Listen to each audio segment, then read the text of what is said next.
Hi everyone, delonewolf here. Welcome back to some EVE Online. Welcome also to SiSi, the test server for EVE Online, because in today's video I want to take a bit of a look at what's coming in the June release. It's actually a bit more than I had expected for a release during the summer.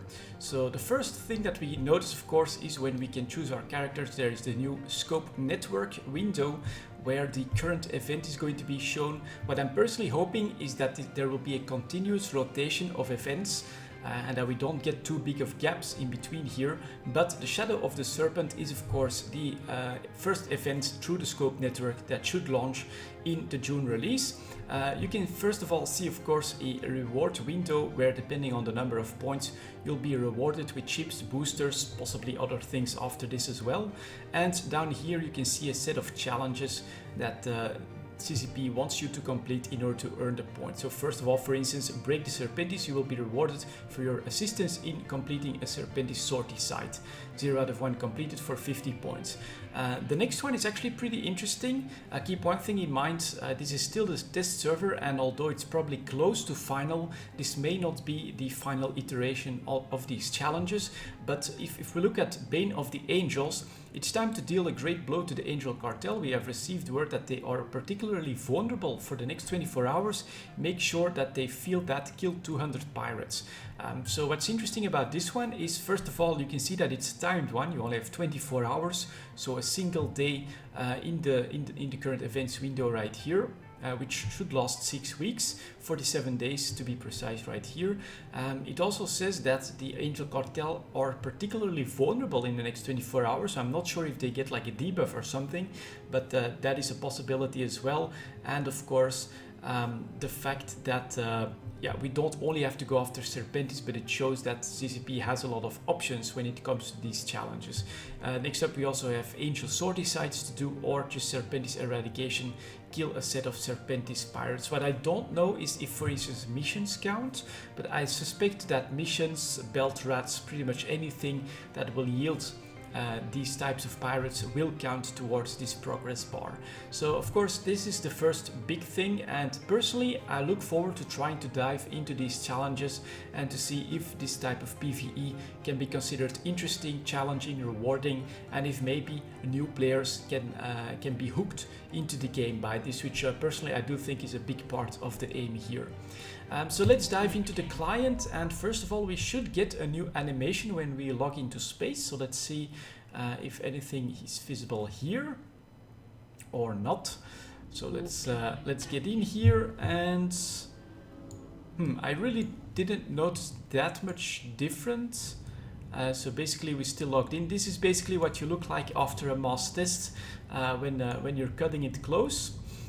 So yeah, we just basically came into the game and warped to a location as we usually do. What you do see, of course, right away is the new stuff on the tactical overlay where you get a direction, and then normally if I head into a certain direction we should also get like a speed vector, which right here, so you can see my speed is increasing, and this arrow, which unfortunately is stuck inside the ship, is also increasing. Maybe if I activate the afterburner, will we actually start to see something extra?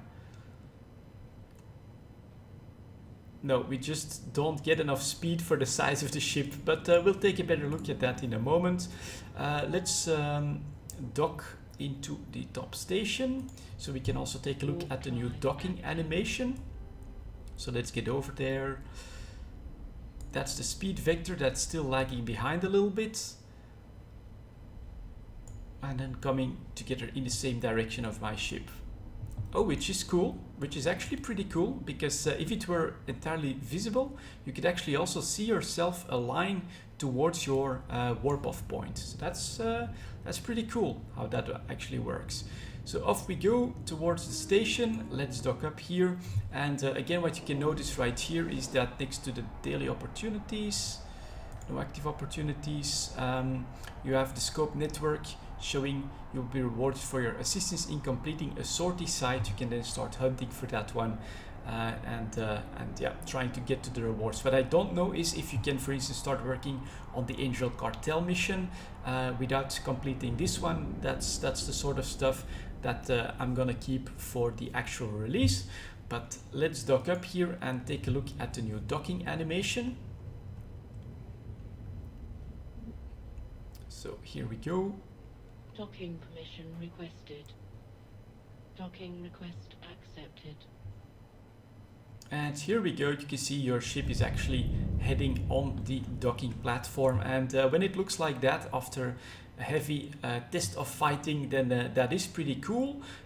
It is a little bit longer though than your session change timer, so normally everything is still available right after the session timer if you like want to undock again, or if you want to activate windows and things like that. But I would have thought it would be timed for that, but no, it's its own little animation at its own duration, I think depending on the ship as well. So that is obviously something that's pretty cool, a small addition into the game. A really useful one for alliances and corporation is going to be the multi-fitting that you can do now. So if, for instance, I already showed this during the mass test, but let's show it again on this one as well. Let's say that I want to make 5 of these transport ships for my corporation. You can just press buy all. Then what you need to do is increase the number to 5. Does it need to do a bit more calculation? Anyways, let's press buy. A little bit of a nice little addition here. You can actually see what happens in your wallet as well when you buy something. Not sure if it's gonna pop up when you sell something. That would be cool as well. And then now that we have 5 Eterons and the fittings in the item hanger, I can just right click them, press multi-fit for the piece fitting. It sees that I have 5 package ships and 5 rounds of the fittings available.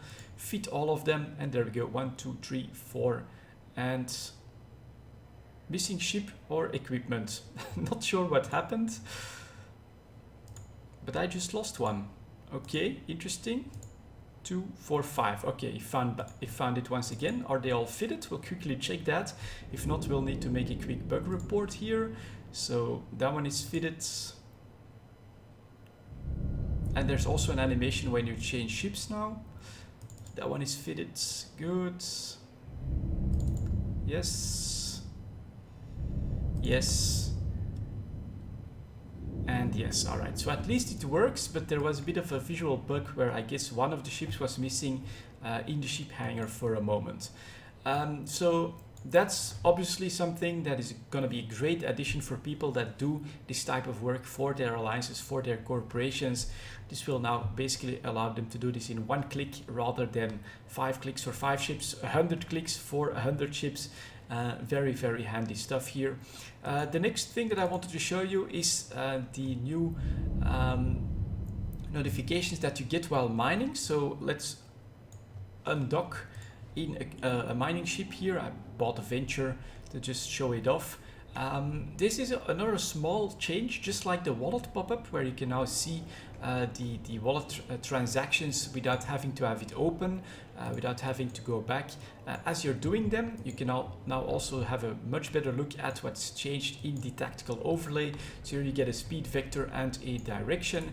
If we go to an asteroid belt, let's hope that there are no rats there, then we can also do a little bit of mining and take a look at that. So obviously as your speed is going to increase or decrease, this arrow is going to increase in length, and now at the warp it's actually just straight out going in that direction. And then the mining notifications, it's basically a notification whenever, goddammit, there are rats here, so we'll need to run away and go to another belt. Asteroid belt, let's take the next one. Warp it in 0. Again here the vector showing the direction and your speed, which is decently handy, I think. So off we go to another belt. Let's hope that we can do some mining there. But this is definitely going to almost force me, god damn it, more Serpentis hanging around here. So let's go for another asteroid belt. Warp it in 0. Warp drive active. Goodbye. Oh, we could actually go and do these afterwards as well. Maybe to see if we get some notifications when we actually kill some Serpentis. But off we go. Let's show the mining notification. Why do I think this is really handy? Finally, is because let's just grab this one. right? Do an orbit at 1,000. Because what you used to have to do, let's go into our ore hold, is to manually calculate how much you would get every cycle, and that would be very good information if you want to make sure that using a scanner for the amounts that you grab asteroids that are big enough and that you know exactly, all right, this asteroid is going to be 2 cycles or 3 cycles or 2.5 cycles. It helps a lot to maximize your time spent mining some of the asteroids, because you don't want to have something that's like just over 2 cycles and then you have to wait 3 cycles before it actually shows that it's depleted. You've wasted a lot of time. And so let's quickly show them like this. Let's do mine repeatedly.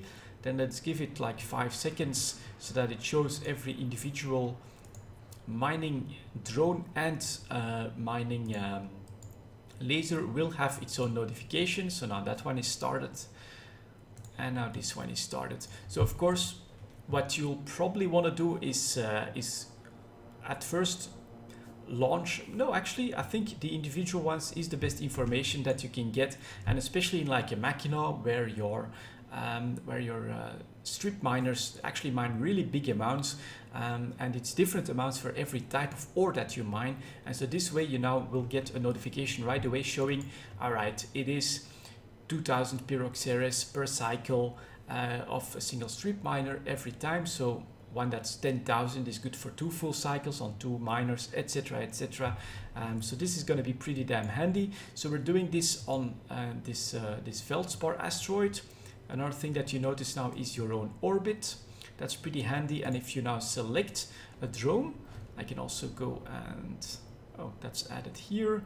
Let's press look at it. You now also get the speed vectors and the direction vectors showing on whatever it is that you have selected. And here we go, mined 1600 Feldspar from a single miner. Of course, I missed it now because I was actually looking at the mining drones, but here we go. These guys are returning. So no notification for you. That's strange. All right, let's try that again. Let's pay attention to the notifications popping up here this time. So here are the miners. They should be done pretty soon.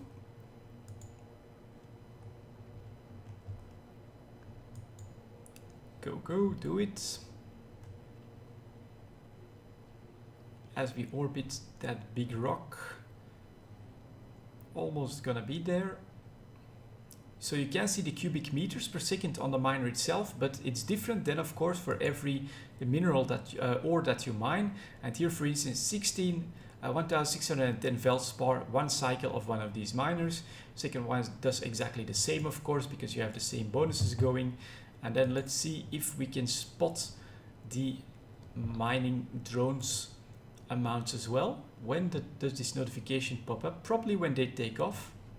Returning, yeah, there we go, 619 or Feldspar mined on a single cycle from your mining drones. So personally, I think that this new notification is pretty handy because it will allow you to grab the right asteroids for the amounts that you're mining, and it will help you keep the unused cycles to a minimum. And so let's grab this. Again, you get the notifications depending on how long they've been going. Let's dock back into the station. And yeah, a small little addition that I think is actually very handy for people that do a lot of mining like myself, but don't want to keep a lot of spreadsheets on the different, you know, for instance, don't ask me how much my machina mines in kernite in a single cycle. I couldn't tell you. So is an asteroid with 8000 kernite something that's going to last 2 or 3 cycles? I have no idea. At least with this, you can have a bit of an idea as you're mining without having to do all of the calculations on paper or in a spreadsheet. So I'm all for this. I think it's a nice little feature that's just going to make the life of miners a little bit better. And then next up, let's go shoot some Serpentis. I guess we still need to do that and see if we actually get a notification here. So let's undock this one. So I can undock. Nope. Yes. Nope. Did it work? It actually waited for the timer and then it did the undock. But all right. And I thought it was belt number 2, so let's go and kill that. Warp drive active. Can I watch more? No, I can also see the sortie sight one, so it's going to be interesting. We definitely want to wrap a little bit of armor on this as well. So this was all for the test, of course. This is not... you don't want all of these maintenance bots normally in your hold. I also lost drones during the fight. But let's rep and let's see. Can I still do a reload? Oof, maybe a mistake, but we'll see. I should be able to at least kill a Serpentis and see if we get a pop-up here somewhere. So off we go.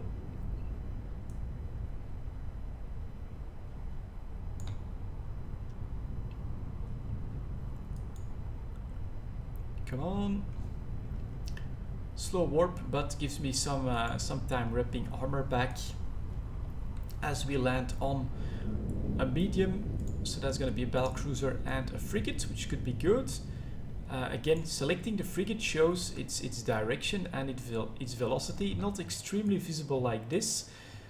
So maybe we'll just start approaching that. Let's definitely shoot at this one as well. Is it more visible on the tactical? No, they're still too far away. So personally, I still prefer the orbit view. Let's get the ogres out, and then let's not get the ogres out so they don't accidentally take the frigate out here. But let's kill Serpentis Captain and let's see if we get a notification for the attempt here while the frigate is actually scramming me. Alright, so off we go. Keep firing. Destroy that Serpentis Captain. Using only the missiles. Looks good. Come on. One more volley should do it. Off we go. And god damn it, it kills. Alright. So here we go. You can actually work on all of these right away. You get 1 out of 20 pirates killed and it just shows the one that you're working on. That's interesting. That's definitely pretty damn nice. Now let's see if we can approach this guy. Do I see his orbit around me? No, but if I look at him, you can see his direction and his speed vector right there. So let's get the warriors out so that it doesn't work. Keep warp scramming me, and then let's get them to destroy him. Love the little shield effects as my drones are doing damage on him. Pretty cool. Now of course he's in armor.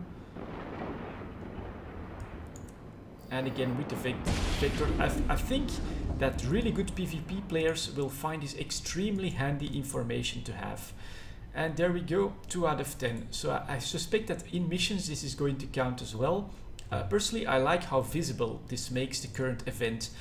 Anyone that kills a Serpentis pirate, even by accident, will actually see, alright, there's actually something I can do towards the rewards. So that's pretty damn good. Let's dock back up in the station, and then there are still some features that I can't really show off right now, but that are still coming in the June release as well. And for that, I think I'll want to go to the browser, and then let's see what we can spot here. So EVE Online news, maybe while we're in Warp, I'll cover a couple of things that are not tied to the June release, but that could be important. Here, the 07 show, for instance, is going to be on the next Sunday. Keep that in mind. It's the first time that that we will have an 07 show on a Sunday. That I think does mean that the entire EVE TV crew is coming into work on a Sunday. Which I mean, on the 26th of June is like one of the longest days in Iceland, so I think that's definitely a very nice sacrifice that they're doing there. Thank you very much for that. And when we go to the dev blogs, it's pretty important about how I cover these. The in-game browser is actually going to be stopped. They're aiming for October for that, and that is of course going to impact how I make my videos when it comes to discussions about dev blogs, forum posts and things like that, but I'm sure I'll find a way to still make those videos. But when it comes to other features for the release, you're probably best off on the forums. And then if you go for, if you want to check all this information out for yourself, let's start with the capitals. Of course, we have the new Serpentis capital ships that are coming. So the Vehement Dreadnoughts, all the details are here. Supercarrier Vendetta, all the details are here. And the Vanquisher, the Serpentis Titan, that's coming.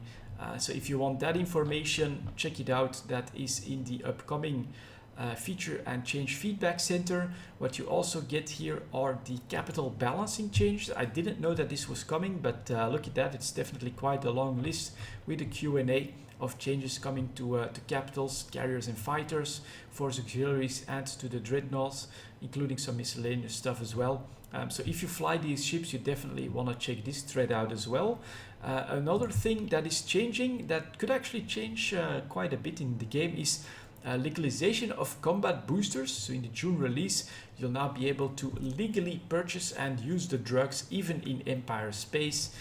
That could have a significant impact on PvP and what alliances will expect you to actually field in your fleets. Things like that, especially during war deck, could have a pretty major impact.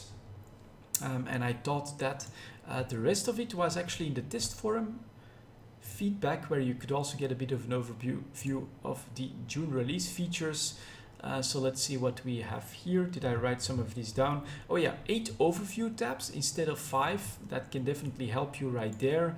Legalized boosters, we've seen that. Multi-fitting, we've seen that. And oh yeah, for me personally, what I like is that they're also working on the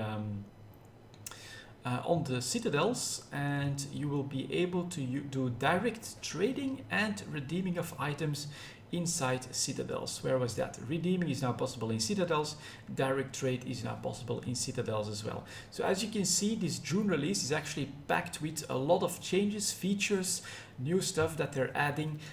All of that for a summer release is actually quite a bit of work. It's also in such a diverse field that I think it's good that I put all of this in a video so that you can watch through it and see what changes they are planning to do, because changes to citadels, changes to boosters, changes to capitals and supers, the new events that are coming, changes to the graphics, the visuals, the overlay, the overview. I mean, it's definitely a lot. There's camera changes in here as well.